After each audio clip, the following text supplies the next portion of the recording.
Praise the Lord. നിങ്ങളെല്ലാവരെയും blessed മോർണിംഗിലേക്ക് യേശു ക്രിസ്തുവിൻ്റെ നാമത്തിൽ സ്വാഗതം ചെയ്യുന്നു.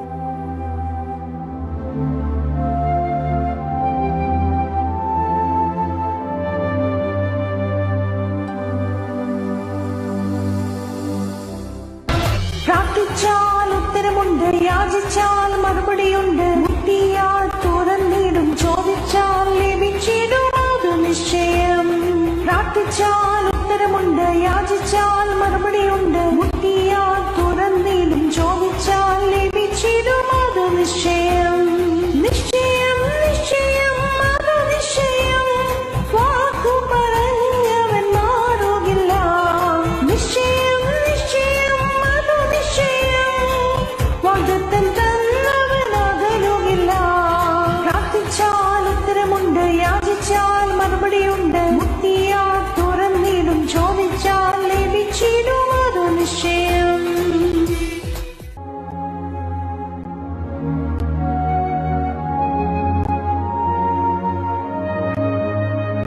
പ്രിയരെ, അനുഗ്രഹിക്കപ്പെട്ട ഒരു പ്രഭാതം കൂടെ നമ്മുടെ ജീവിതത്തിൽ അനുവദിച്ച് തന്ന വലിയവനായ ദൈവത്തെ നമുക്ക് ഒരുമിച്ച് ചേർന്ന് നന്ദി പറയാം. എത്ര പേർ പറയും, ഞാൻ നിന്നതല്ല, എൻ്റെ ദൈവം എന്നെ നിർത്തിയതാണ്? ഒന്നുകൂടെ പറഞ്ഞു കഴിഞ്ഞാൽ 2024 മെയ് മാസം 10-ാം തീയതി വരെയും എന്നെയും എൻ്റെ കുടുംബത്തെയും പ്രത്യേകിച്ച് പകർച്ചവ്യാധിയിൽ നിന്നും അനേക പ്രതികൂലത്തിൽ നിന്നും പ്രതിസന്ധിയിൽ നിന്നും കണ്ണിലെ കൃഷ്ണമണി പോലെ സൂക്ഷിക്കുകയും വിടുവിക്കുകയും ചെയ്ത വലിയവനായ ദൈവത്തിന് നന്ദി പറഞ്ഞുകൊണ്ട് ഈ പ്രഭാത ചിന്തയിലേക്ക് നമുക്ക് ഒരുമിച്ച് അടുത്തു വരാം.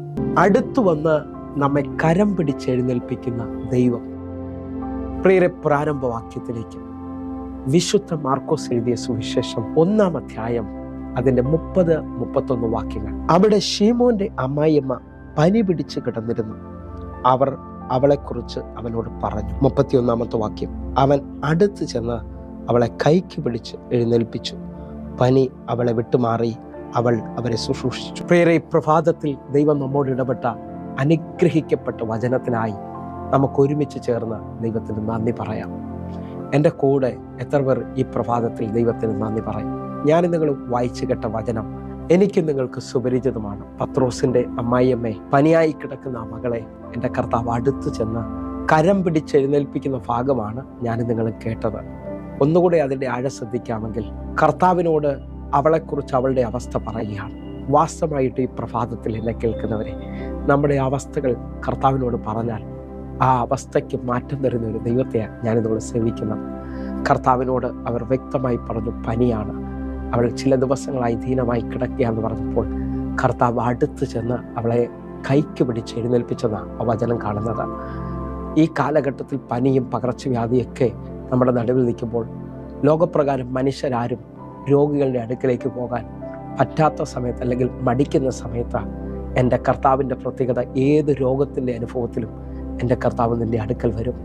ലോകം എഴുന്നേക്കത്തില്ലെന്ന് പറഞ്ഞ അവസ്ഥയിൽ നിന്ന് കർത്താവ് കരം പിടിച്ച് എഴുന്നേൽപ്പിച്ച ആ മാത്രയിൽ തന്നെ, ആ സമയത്തു തന്നെ അവളുടെ പനി അവളെ വിട്ടുമാറി. നിങ്ങൾ വിശ്വസിക്കാമെങ്കിൽ ഈ പ്രഭാതത്തിൽ എൻ്റെ കർത്താവ് നിങ്ങളുടെ കരം പിടിക്കാൻ പോവുകയാണ്. ചിലത് വിട്ടുമാറും, കർത്താവ് നിങ്ങളെ എഴുന്നേൽപ്പിക്കും. എങ്കിൽ ഈ പ്രഭാതത്തിൽ ഞാൻ നിങ്ങൾ ശ്രദ്ധിക്കുന്നത് എഴുന്നേൽപ്പിക്കുന്ന ദൈവത്തെക്കുറിച്ചാണ്.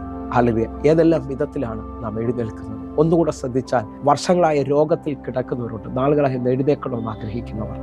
ഈ വചനം നിങ്ങൾ ശ്രദ്ധിക്കാമെങ്കിൽ നിങ്ങൾ ആ രോഗശയ്യയിൽ നിന്ന് കർത്താവിൻ്റെ ശബ്ദത്താൽ നിങ്ങൾ എഴുന്നേൽക്കാൻ പോവുകയാണ്. വായിച്ചു കേട്ട വാക്യത്തിനകത്ത് പത്രോസിന്റെ അമ്മായിയമ്മ പനിയായി കിടക്കുന്നു. കർത്താവ് കരം പിടിച്ചെഴുന്നേൽപ്പിച്ചത് കാണാൻ കഴിയുന്നു. യോഹന്നാന്റെ സുവിശേഷം 5-ാം അധ്യായം ഞാൻ നിങ്ങൾ ശ്രദ്ധിച്ചാൽ, ആ കുളക്കടവിൽ 38 വർഷമായി രോഗം പിടിച്ചു കിടക്കുന്ന ഒരു മനുഷ്യനെ കാണാം.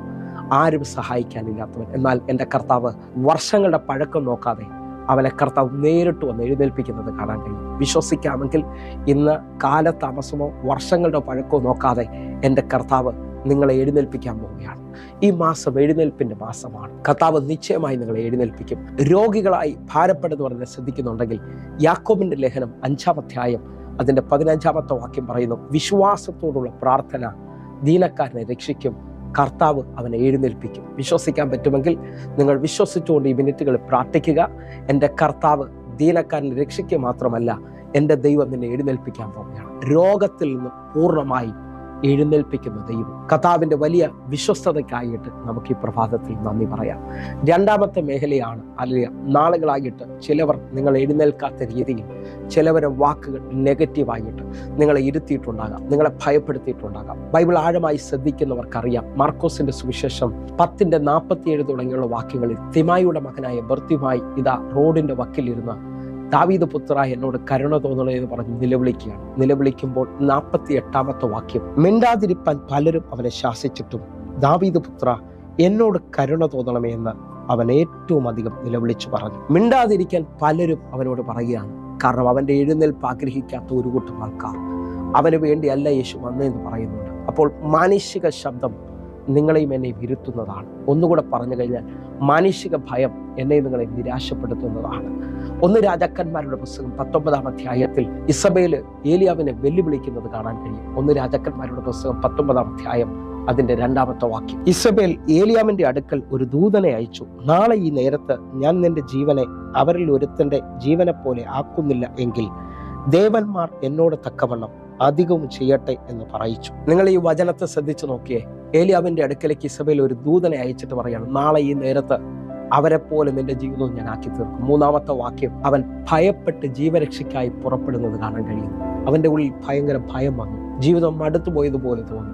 ഇന്നും അനേകരുടെ വാക്കുകൾ, നിങ്ങളുടെ ജോലി സ്ഥലത്ത് നിങ്ങളുടെ മേലധികാരികൾ നിങ്ങളെ ഭയപ്പെടുത്തിയിട്ടുണ്ടാകാം. നിങ്ങളുടെ അയലത്തുകാർ, നിങ്ങളുടെ ബന്ധുക്കാർ ചില ശാപവാക്കുകൾ പറഞ്ഞ് നിങ്ങളുടെ വാതിലുകൾ അടച്ചിട്ടുണ്ടാകാം. എന്നാൽ ദൈവത്തിന്റെ ശബ്ദം നിന്നെ എഴുന്നേൽപ്പിക്കുന്നതാ. നിന്റെ പ്രാർത്ഥനയും നിലവിളിയും എൻ്റെ കർത്താവിനെ നിന്റെ അടുക്കലേക്ക് കൊണ്ടുവരുന്നതാ.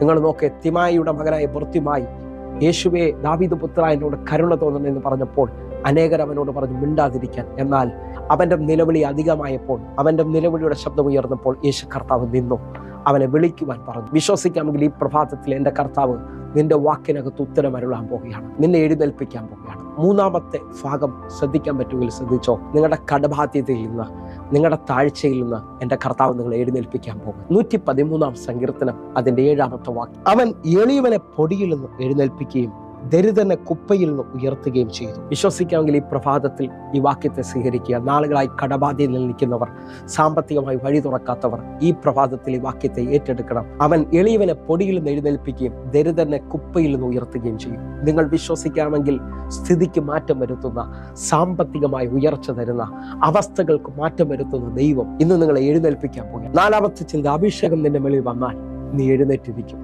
യെശയ്യാ പ്രവാചകന്റെ പുസ്തകം 40-ാം അധ്യായം അതിന്റെ 31-ാമത്തെ വാക്യം, എങ്കിലും യഹോവയെ കാത്തിരുന്നവർ ശക്തിയെ പുതുക്കും, അവർ കഴുകന്മാരെ പോലെ ചിറകടിച്ച് കയറും, അവർ തളർന്നു പോകാതെ ഓടുകയും ക്ഷീണിച്ചു പോകാതെ നടക്കുകയും ചെയ്യും. നിങ്ങൾ വിശ്വസിക്കുന്നവരാണെങ്കിൽ അഭിഷേകം നിങ്ങളെ എഴുന്നേൽപ്പിക്കാൻ പോവുകയാണ്. യെശയ്യാവ് 60-ാം അധ്യായത്തിൽ പറയുന്നു, എഴുന്നേറ്റ് പ്രകാശിക്കുക, നിന്റെ പ്രകാശം വന്നിരിക്കുന്നു, യഹോവയുടെ തേജസ് നിന്റെ മേൽ ഉദിച്ചിരിക്കുകയാണ്. അഭിഷേകം നിന്റെ മേലിൽ വെളിപ്പെടാൻ പോവുകയാണ്. ഒന്നുകൂടി ആഴം ശ്രദ്ധിക്കാമെങ്കിൽ അപ്പോസ്തല പ്രവൃത്തി 3-ാം അധ്യായം അതിന്റെ 6-ാമത്തെ വാക്യം, അപ്പോൾ പത്രോസ്, വെള്ളിയും പൊന്നും എനിക്കില്ല, എനിക്കുള്ളത് നിനക്ക് തരുന്നു, നസറാന യേശുവിന്റെ നാമത്തിൽ നടക്ക എന്ന് പറഞ്ഞു. വിശ്വസിക്കാമെങ്കിൽ അഭിഷേകത്തിൽ നിറഞ്ഞ പത്രോസ് 40-ലധികം വയസ്സുള്ള അമ്മയുടെ ഉദരം മുതൽ മുടന്തലായ മനുഷ്യനെ കരത്തിൽ പിടിച്ചുകൊണ്ട് എഴുന്നേൽപ്പിക്കുകയാണ്.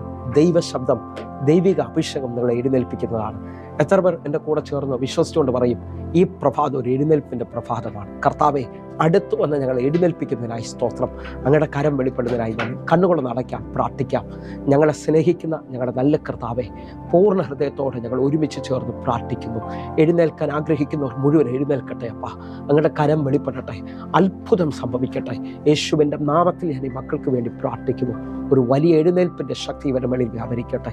കർത്താവ് ഇവരെ അനുഗ്രഹിക്കുന്നു. ആമേൻ. പ്രിയരേ, ഈ പ്രഭാത സന്ദേശം നിങ്ങൾക്ക് അനുഗ്രഹമായി ഞാൻ വിശ്വസിക്കുകയാണ്. വേഗത്തിൽ തന്നെ നമ്മുടെ യൂട്യൂബ് ചാനൽ സബ്സ്ക്രൈബ് ചെയ്യും, ഫേസ്ബുക്കിലേക്ക് നിങ്ങൾ ജോയിൻ ചെയ്യണമെന്ന് ഓർപ്പിക്കുന്നു. അതുപോലെ ഈ കാണുന്ന നമ്പറുകൾ വിളിച്ച് നിങ്ങളുടെ പ്രാർത്ഥനാ വിഷയങ്ങൾ അറിയിക്കണമെന്ന് ഓർപ്പിക്കുന്നു.